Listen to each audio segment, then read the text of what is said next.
Bismillahirrahmanirrahim. Assalamualaikum warahmatullahi wabarakatuh. Saya Andre Hendriansyah, mahasiswa Teknik Mesin Fakultas Teknik Universitas Majalengka.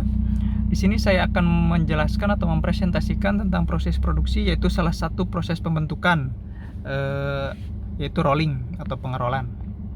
Nah, proses produksi sendiri adalah ilmu yang mempelajari tentang bagaimana caranya orang mengubah atau mengerjakan bahan yang disediakan oleh alam menjadi barang setengah jadi atau barang jadi dengan bantuan mekanik atau mesin.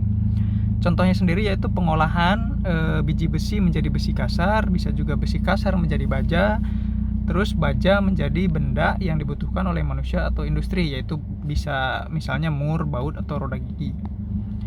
Nah, pengerjaan benda yaitu berdasarkan sifat benda, bahan yang dapat diubah secara plastis. Pada cara ini tidak ada detail, misalnya yaitu yang pertama penekanan sendiri yaitu bisa pembuatan bagian-bagian dari bodi mobil. Terus yang kedua yaitu penggilasan sendiri bisa plat-plat, batang-batang profil, besi beton, rel kereta api.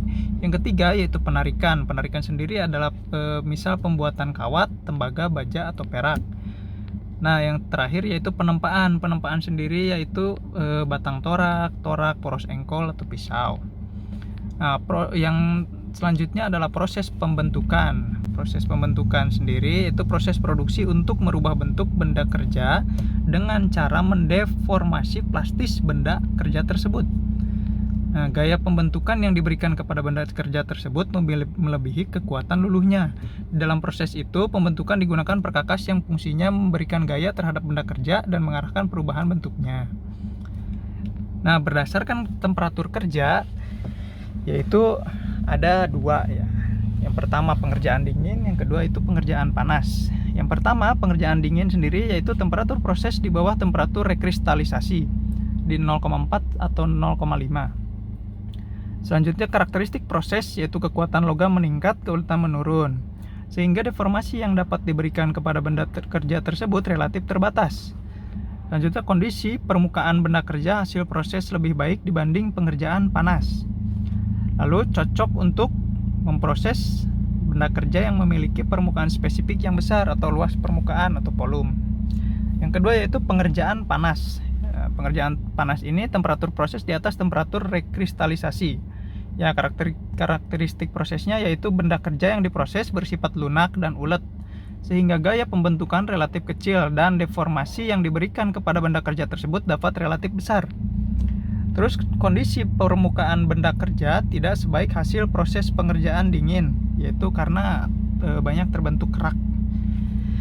Nah, di sini ada cakupan teknik pembentukan logam atau metal forming, bisa dilihat dari bagan di layar ini. Nah, ini adalah salah satu contoh gambar dari proses pembentukan. Ada dari besi, bloom, slab, atau billet. Selanjutnya, ini kita masuk ke pembahasan yaitu rolling atau pengerolan. Definisi rolling sendiri yaitu proses deformasi plastis logam dengan melewatkannya di antara dua roll. Rolling adalah proses pembentukan yang paling banyak digunakan karena produksinya tinggi dan produk akhir terkontrol. Lalu logam dikenai kekuatan desak tinggi sebagai hasil gesekan antara roll dan permukaan logam. Bisa dilihat di gambar itu yang bundar itu roll, terus dia seperti dijepit gitu ya. Selanjutnya yaitu jenis rolling. Jenis rolling ini berdasarkan bentuk benda kerjanya ada dua, yaitu flat rolling dan shape rolling. Flat rolling digunakan untuk mengurangi tebal penampang segi empat. Kalau shape rolling yaitu penampang segi empat dibentuk dalam sebuah bentuk seperti profil L, U maupun I. Proses benda kerja yaitu hot rolling. Yang pertama paling umum karena mempunyai deformasi besar. Yang kedua cold rolling yaitu menghasilkan lembaran dan plat standar. Nah, selanjutnya yaitu rolling mills. Ini ada contoh gambarnya di layar. Selanjutnya kita bahas, yaitu rolling mills. Rolling mills sendiri ada beberapa, yaitu yang pertama two-hig rolling mills. Terdiri dari 2 roll. Pada non-reversing mill, kedua roll bergerak pada arah yang sama dan benda kerja hanya bergerak pada satu sisi, sedangkan pada reversing mill, roll bisa bergerak pada 2 arah. Selanjutnya yaitu ada three-hig rolling mills. Terdiri dari 3 roll dalam posisi vertikal dan arah rotasi dari masing-masing roll tidak berubah untuk mereduksi benda kerja menjadi ukuran yang diinginkan. Maka benda kerja dapat dilewatkan kembali melalui sisi yang lain dengan menaikkan atau menurunkan landasan setelah melewati haluan. Sehingga pada rolling mills ini peralatan sangat kompleks karena membutuhkan mekanisme elevator untuk menaikkan atau menurunkan benda kerja. Selanjutnya itu ada four-hig rolling mills, menggunakan 2 roll berdiameter kecil yang kontak langsung dengan benda kerja dan dukungan roll di belakangnya. Hal ini sama dengan pada cluster rolling mills. Selanjutnya yaitu ada tandem rolling mills. Terdiri dari beberapa rolls, biasanya terdapat 8-10 pasang, di mana masing-masing roll mereduksi ketebalan benda kerja yang berbeda. Setiap masing-masing roll, kecepatan benda kerja akan berbeda. Selanjutnya ada jenis susunan roll pada rolling mills.